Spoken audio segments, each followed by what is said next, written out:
Catherine St. Laurent is a philanthropic and strategic communications advisor who has worked with everyone from Meghan Markle and Prince Harry to Melinda and Bill Gates. She recently transitioned to serve as senior advisor to the Archwell Foundation, the Duke and Duchess of Sussex's charitable organization, and formerly worked as chief of staff for the duo. In April 2021, St. Laurent launched Acora Partners, a boutique philanthropic advising and social impact consulting firm, working with individuals, families, not-for-profits, and corporations on giving back. With her business partner, Rebecca Goldman, she's also an advisor board member to The Helm, a venture firm supporting investment in female-founded startups. She is 40 and currently lives in Seattle with her husband and 2 kids, and is planning to relocate to New York City later this summer. On working with Meghan and Harry, it was an incredible experience. They are incredibly talented and creative leaders. I'm grateful to have had the opportunity to do that, to be able to be with them on their journey. The time that I spent with them was incredibly fulfilling. I think they have the potential to be very influential leaders in the social impact space. I look forward to continuing to be part of that. I want to talk to you about Tabitha Brown. Tabitha Brown, better known as Tabitha Brown, but it's actually, I'll give you her full name. Tabitha Benita Brown is an American actress, social media personality. She creates online video content incorporating veganism, humor, and motivational speaking. Brown has over 4 million followers on TikTok and over 3 million followers on Instagram. And that was as of July 2020. Now, Tabitha is 42 years old. She was born February the 1st, and she's married to her husband of 23 years. His name is, well, actually their relationship is 23 years, but they've been married since 2003, and his name is Chance Brown. Now, Chance and Tabitha, they have 2 children, and she actually was in a movie with Tiffany Haddish before. She's had some walk-on roles on some television shows. You know, I can't help but think that there are some parallels between Tabitha Brown's career and that of the Duchess of Sussex. Tabitha Brown was unfortunately verbally attacked by Wendy Williams because of some life choices she made. Actually, a life change that she made in partnership with her husband of a 23-year relationship. They decided that it was time for him to retire from the police force. He took a job with the LAPD some 15 years ago in order to support her dream and to support their family. And so, with the success that Tabitha Brown has, it was reported that she managed to buy a $2.2 million house, and her career is growing and is going to get bigger now, all because of Wendy Williams. Wendy Williams, she said, I don't know, these social media people, have you all heard about Tabitha Brown? She wants to retire her husband. And I had one of those comparing her husband to, Tabitha Brown's husband. The police officer of 15 years, not the, air quotes, promoter. But I won't get into Wendy Williams' relationship with her husband, but I'll say this. Tabitha Brown's situation is very different. And so when she says it is time to retire my husband, this is an agreement that they had, according to Brown, that she would work on her dream. And when the time comes, you can work on your dreams. And so it may be kind of unconventional for some that, she, was in a partnership with her husband, and she pursued her dreams first, and he worked to support the family. And so now she's saying, okay, it's your turn. So according to Tabitha, the agreement was that let me do this. And, she said there was a lot of no's, there were a lot of closed doors, but eventually her career began to take off. I got a chance to learn about Tabitha Brown because I was looking at a video she made about field roast vegan sausages. And she carried on in such a way, I said, I got to get some of those. Because at that time, vegan sausage was very satisfactory to my dietary needs. And so I had them. They were amazing. And I cannot tell you how many times I have purchased field roast sausages. And it was because of Tabitha Brown. It's those kind of things that helped her career explode. And so, okay, you have this going on. But then here comes Wendy Williams trying to tear her down for no good reason other than I don't know what motivates Wendy Williams. But Tabitha, she says, this was our agreement of 15 years ago. My husband is a coach that works with children, and he has a nonprofit. This will give him the opportunity to work on his dreams full time. And she said, I pray that love finds you. This was her message to Wendy Williams. She said, I hope that you find sacrifice and compassion. Or she said that her relationship was one of sacrifice and compassion. And she said, if you're not having a good day, she said, don't go messing up somebody else's day. That was her closing words. But Wendy Williams was being Wendy. And Tabitha was being her upbeat, positive self as usual.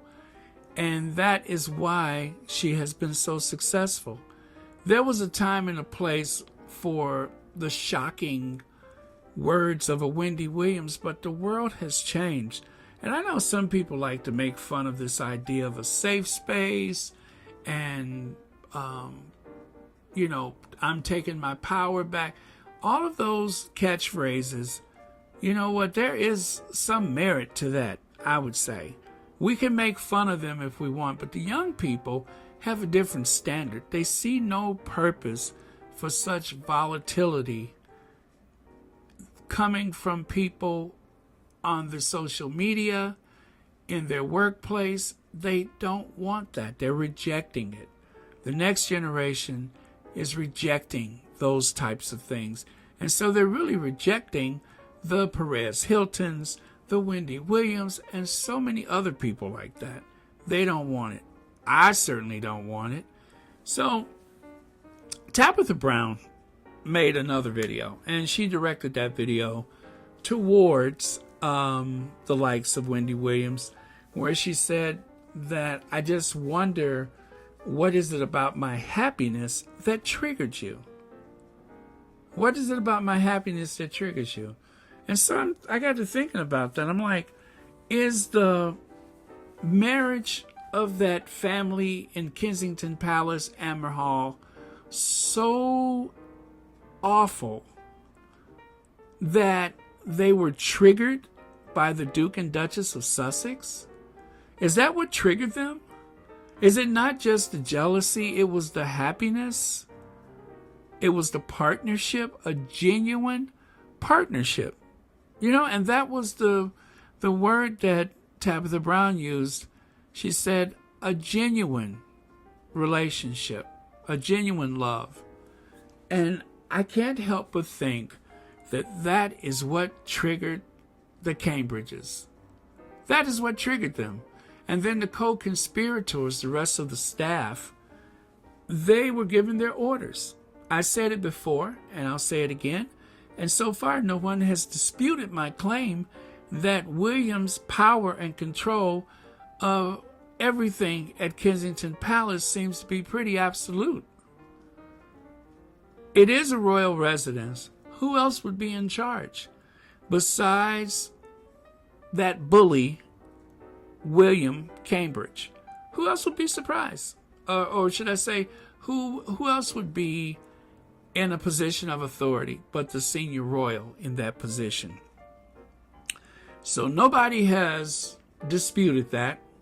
No one over here, and certainly no Brits, have told me any different. So I'm going to just assume that I was right about that, and that power and control over your sibling that William assumed he would always have over Harry, well, it just kind of, I guess, turned on him, and now we are where we are. It backfired. So, thank God we'll never have to see the day when the Duchess of Sussex will have to curtsy for William and, of course, the mean girl. Finally, I'll add this from Catherine St. Laurent. Working for strong women gives me a sense of purpose. Working for strong women gives me a sense of purpose, she says. My work has always been about helping the principals I work with have as much impact as possible. So I stay focused on the work that I need to do to help them maximize whatever is in front of them in that moment. It's not been a challenge for me to be distracted by outside noise. We focus on the goals we want to achieve and on the value that are underpinning those goals. I'm lucky to have a sense of purpose and a mission in everything I do. I'm also lucky that I can leverage what I've learned from world-class talents, advocates, and leaders I work with and offer that as a body of experience, network, and knowledge to others. So there you have it, Catherine St. Laurent. I like her. I just want to remind you guys that the Sussexes are on a parental leave, and even though they say they're not working, they're still working. I just know they are. That being said, once they are more visible, once they are doing other things, the tabloids were trying to make this point about the copyright or the licensing of the Archwell Foundation, because the judge was like, you need to define this more and then come back. You have to let us know exactly what this production company or entertainment production foundation, however it was worded, the judge wanted more clarity. These are very routine actions when it comes to licensing a brand, a company, a foundation. And so don't get jarred by that. There's really nothing to it. It's just like with the court cases that they have, where they give the accused a chance to appeal, and because they exercise their right to appeal, everybody freaks out like, oh no, it's turning against them again. Don't worry about it. They have some very powerful lawyers, they have some very powerful friends, and they have some very powerful people that may be lawyers and friends that work for the foundation. So take a chill pill, relax, trust the Duke and Duchess of Sussex. As Tina always says, if you don't hear it from them, then it's just not true. So don't worry about that. The tabloids are doing what they do. They're creating clickbait, and we're doing, unfortunately, what they want us to do. We're reacting. But you have to be more trusting. Trust the process, trust the Sussexes, and do some research. Try to find some other things. But when you see that thumbnail that is screaming out, click me, click me, click me, try not to do that. Try not to do that. I know we all have our moments of weakness. I'm just as guilty as anybody. But, let's try, especially from certain people. Now, let me give you another little hint. Go to the history of your searches. I'm pretty sure that this is helpful. If you find that you have clicked on something that you should not have clicked on in your YouTube, go to the history and delete it. Remove it from your history. And the sooner you do it, the better, because if you do it sooner, then it won't get buried under other stuff that you searched or viewed. And that way, it will take it out of your, your search or suggestions. Yes, go to the history and remove that stuff. Take me out if you want to. I don't care. But remove all of that old stuff, because the next time you log on to the YouTube, it's going to suggest things. Like, I like to believe I don't like the show The Nanny. I can't stand her voice. So I haven't watched a full Nanny episode, but I keep watching these clips. And I had to go back into my history. You can clear out your history if you like, but go into your history and clear it out. Or just clean out the stuff that you don't want suggested. And that will prevent you from seeing a lot of these negative clickbaity things. Like that, what is his name? Neil Sean or whatever his name is. Someone gave me his link and said you have to see this, not realizing that this guy hates the Sussexes. Okay, I can understand why he seems like he's reasonable, because he's standing outside. Westminster Abbey is in the background, and he seems like just any other reporter. He's not just a reporter. He's like a rotor guy or whatever he is. He's just like the rest of them. None of those people are sympathetic to the Sussexes. The only person that we can think of that is possibly sympathetic, we're suspicious of him. So, do that. Clear out that history. Keep clearing it out. If you accidentally click on something before you do anything else, go to your history and take it out. And then that way it won't be suggested to you, and you can eliminate some of that weakness that you have to just click on it again. So just a suggestion. If anybody knows of any other ways to prevent those things, you could also block channels. I've blocked channels. I can't explain how to do it easily, but you can do it. Block those channels and they won't be suggested to you. And trust me when I say this, you ain't gonna miss a thing. If it's really that important, it will find you. It's just like when there's something that someone's selling that is a complete ripoff. If it was really that good, wouldn't everybody know about it? Everybody knew about them stimulus checks. And the stimmies found you. Amen? So do that and free your life. Remove those things from your history and you will remove a lot of those temptations. Anyway, it's been one. Don't forget to like, share, and if at all possible, you can donate to my Patreon or my Cash App or the PayPal. And there's even a Venmo if you go to the other thing, the community or whatever that is. But so if you want to contribute in any of those ways, feel free to do so. If it's not possible for you at this time, don't forget to like and share and subscribe. That also helps. So that's it for today. I'll catch you guys tomorrow. Remember, daily uploads on the Royal Sussex, all the time.